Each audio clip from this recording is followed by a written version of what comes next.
안녕하십니까? 반갑습니다. 예수님께서 어떤 혼인 잔치에 초대받으십니다. 그곳에선 한참 분위기가 무르익을 무렵 큰 문제가 생깁니다. 포도주가 똑 떨어집니다. 당장 문제를 해결할 수 없는 상황 속에 예수님의 어머니 마리아는 아들 예수에게 부탁합니다. 저들에게 포도주가 떨어졌다. 참 이상한 장면이 아닐 수 없습니다. 어째서 예수님의 어머니는 잔치에서 포도주가 떨어졌는데 예수님께 부탁을 하셨는지 이걸 연결시키기가 어렵습니다. 어떤 사연이 있는 것일까요? 자, 이 잔치에는 예수와 그의 제자들도 혼례의 청함을 받았다고 기록합니다. 그러니까 단순히 평소 가까이 지내는 이웃의 혼인은 당연하다 하더라도 제자들까지 초대가 되었다는 사실이 기록된 것은 어떤 의도가 내포된 것으로 볼 수 있습니다. 예수님을 초청하면서 제자들까지 초청한 것은 예수님 주변으로 그를 믿고 따르는 무리들이 형성되는 분위기 속에 초청이 이루어졌다고 보는 것이 자연스럽습니다.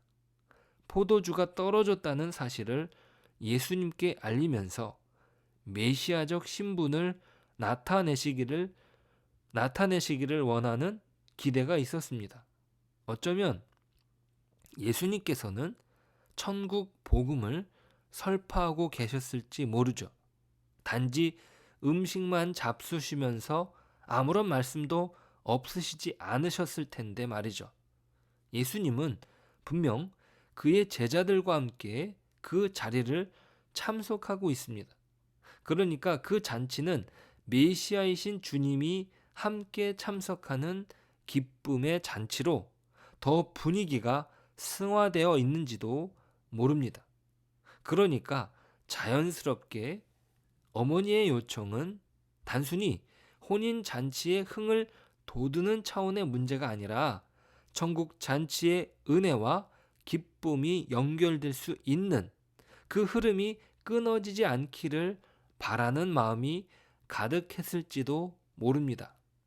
이런 상황에서 어머니 마리아가 포도주가 떨어진 사실을 알리면서 예수님께서 그의 영광을 나타내실 것을 기대한 것은 어쩌면 자연스러울 수 있습니다. 메시아이신 예수 그리스도에 대한 기대감인 거죠. 그런데 예수님의 반응은 매우 뜻밖입니다. 4절이에요. 예수께서 이르시되 여자여 나와 무슨 상관이 있나이까 내 때가 아직 이르지 아니하였나이다. 자, 이런 반응이 매우 부자연스럽기 때문에 상당 부분 의역합니다. 필립스나 유진 피터슨도 어머니로 번역합니다. 하지만 원문상으로 분명 여자여로 기록하고 있죠. 새번역 성경은 이를 두고 어머니로 번역할 수 있다고 친절하게 설명해 줍니다. 하지만 이것은 분명 예수님께서 의도적으로 사용하신 단어라고 생각합니다. 왜 어머니를 여자여 이렇게 불렀을까요? 예수님의 호칭은 상대방을 낮추기 위한 의미로 사용된 것이 아닙니다. 예수님은 분명 마리아의 의도를 아셨을 것입니다. 포도주의 문제가 11절에 기록되는 영광을 나타내시는 것과 연결되는 맥락이라는 사실을 말이죠. 영광을 나타내시는 것과 이 일이 연결된다는 거예요. 하지만 주님은 메시아의 신분과 영광을 나타낼 때가 아직 이르지 않았다는 사실을 알리면서 이때에 어머니 마리아가 개입할 여지가 없음을 분명히 밝히신 것입니다. 예수님이 온 인류를 구원할 그리스도라는 사실 앞에서 마리아는 다른 사람들과 동일한 한 여인에 불과합니다. 그녀도 구원을 받아야 되는 거죠. 하지만 예수님의 관점은 더 깊은 데 있습니다. 창세기에 기록된 여인과 관련된 내용이죠. 온 인류에 대한 하나님의 약속이 있습니다. 창세기 3장 15절이에요. 원복음이라고 하죠. 내가 너로 여자와 원수가 되게 하고 내 원수도 여자의 후손과 원수가 되게 하리니 여자의 후손은 내 머리를 상하게 할 것이요 너는 그의 발꿈치를 상하게 할 것이니라 하시고. 자, 온 인류가 죽음의 형벌에 빠집니다. 그것은 한 여인으로 인해서 이루어진 거죠. 그래서 그 여인의 운명이 저주에 끝날 수 있었지만 그 저주로 끝나지 않는 인류를 죄에서 구원할 메시아가 여인에게서 나실이라고 하신 약속을 상기시키는 호칭이었기 때문입니다. 마침내 이 약속은 마리아에게서 성취됩니다. 누군가에게 이루어질 약속이 역사 속에 현실이 되어 메시아를 낳은 여인으로서의 호칭이 아닐 수 없습니다. 그러니까 예수님께서 의도적으로 사용하신 여자여라는 호칭은 태초에 이 세상을 창조하시며 계획하신 구원의 완성이 사람을 통해서 이루어짐을 보이시는 것이죠. 참으로 영광스러운 지위라는 사실을 일깨우십니다. 하지만 그 영광은 고난의 길이고 사람들이 외면할 자리까지 가게 됩니다. 예수님께서 십자가상에서 다 이루었다 말씀하시는 영광이 완전히 드러나는 그때가 아직은 아닌 것입니다. 어쩌면 마리아는 예수님의 말씀을 어느 정도 깨달은 듯합니다. 메시아 되시는 예수님과 자신도 마찬가지로 구원받아야 할 사람으로서의 그 간격을 깨달은 마리아는 하인들에게 이르기를 너희에게 무슨 말씀을 하시든지 그대로 하라고 이야기합니다. 이것은 예수님이 무슨 말씀을 하시든지 능히 이루실 수 있는 분임을 표현한 것입니다. 예수님께서 가나 혼인잔치에서 행하신 표적이 단순히 물을 포도주로 만드는 신기한 능력을 보이시기 위함이 아닌 것은 그의 영광을 나타내기 위한 의도적인 행위를 통해 드러내십니다.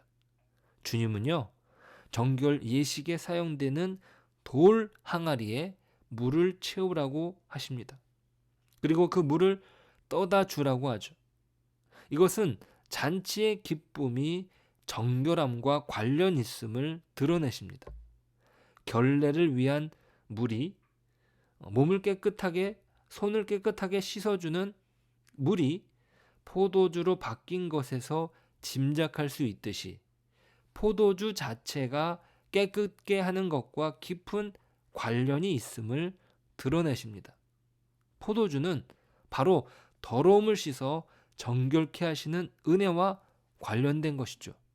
즉 예수님께서 성만찬을 제정하시며 말씀하신 마태복음 26장 27절 28절 또 잔을 가지사 감사 기도하시고 그들에게 주시며 이르시되 너희가 다 이것을 마시라. 이것은 죄사함을 얻게 하려고 많은 사람을 위하여 흘리는 바 나의 피 곧 언약의 피니라. 그러니까 예수님은 단순히 물이 변하여 포도주로 바꾸시는 이적을 보이신 것이 아니라 자신의 때를 준비하시는 과정으로서 이 표적을 행하신 것입니다.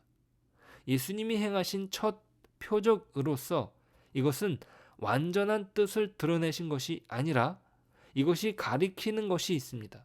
그것은 바로 예수 그리스도 자신이죠. 표적은 표지판으로서의 역할을 하는 것이지 그 자체가 목적이 아닙니다. 오늘 본문의 시작이 사흘째 되는 날도 상징적인 의미로 이해할 수 있는 것은 어떤 사건이 가리키는 내용이 있음을 말해주기 때문이죠. 즉 1장에서 시작된 태초에라는 시간의 기록과 짝이 맞습니다. 요한이 시간의 시작점을 분명히 밝히지 않은 채 제3일이라는 표현을 서두에서 부각시킨 것은 이 천국 잔치의 기쁨에 있어서 그리스도의 부활이 갖는 특별한 의미를 염두에 두었기 때문인지도 모릅니다. 단순한 사람들의 혼인 잔치가 아니라 예수 그리스도의 부활을 통해 이루실 죄로 비참해진 인류를 위하여 진정한 기쁨의 잔치가 베풀어질 것이라는 사실을 암시해 주는 것이 아닌지 모릅니다. 자, 이 일은 표적으로 자리 잡은 것입니다. 실제로 이루어진 혼인 잔치이지만 단순히 역사적인 사실로 그치는 것이 아니라 그리스도의 영광을 드러내십니다. 어쩌면 우리의 비천한 일상도 그렇게 사용되리라 믿습니다. 너무나 비루해서 부끄럽게 짝이 없는 소소한 일상이 그분의 영광을 드러낼 그릇이 됩니다. 그것이 사도 바울이 말한 질그릇에 담긴 보배가 아니겠습니까? 너무나 쉽게 깨어질 수 있는 질그릇, 깨어진 상태에서도 사용되는 너무나 흔한 그릇이 예뻐서가 아니라 그분이 담겨 있기에 보배 그릇이라 불리는 것입니다. 담겨 있는 내용에 의해서 잔의 이름이 바뀌는 것처럼 말이죠. 커피잔은요, 커피가 담겨서 커피잔입니다. 같은 잔이라도 우유가 담기면 우유잔이 되는 것처럼 말이죠. 마찬가지로 유채씨가 뿌려지면 유채꽃밭이 되고 장미씨가 뿌려지면 장미밭이 됩니다. 그리스도인이라 불리는 것은 그리스도가 심겼기 때문이죠. 우리의 깨어져 있는 일상을 있는 그대로 사용하시는 하나님의 위대함입니다. 그리스도인이라는 칭호가 말이죠. 그리스도께서 정결 예식에 쓰는 항아리에 물을 붓고 포도주를 만들어내신 것처럼 나 자신이라는 고유한 그릇에 그리스도가 담겨 그리스도인으로 오늘을 살아가게 하십니다. 그리하여 그리스도를 가리키는 표적으로서의 삶을 살아내는 그것이 우리에게 무한한 영광임을 기억하며 오늘을 살아가는 저 여러분 되시길 축복합니다. 하나님 감사합니다. 우리의 삶이 비록 비천하고 또 부족하고 연약함에도 불구하고 우리를 하나님의 은혜로 구원해 내셨습니다. 하나님, 우리가 하나님의 은혜 안에서 그리스도를 증거하는 그리스도인으로 살아갈 수 있도록 도와주시옵소서. 하나님이 허락하신 그 은혜로 말미암아 우리가 하나님을 아버지라 부를 수 있는 특권을 허락하시고 우리가 마땅히 이 땅에서 그리스도인으로 살아가는 그 영광된 일에 부름을 받았다는 사실을 기억하고 오늘을 살아가는 저희들이 되게 하여 주옵소서. 예수님의 이름으로 기도드립니다. 아멘.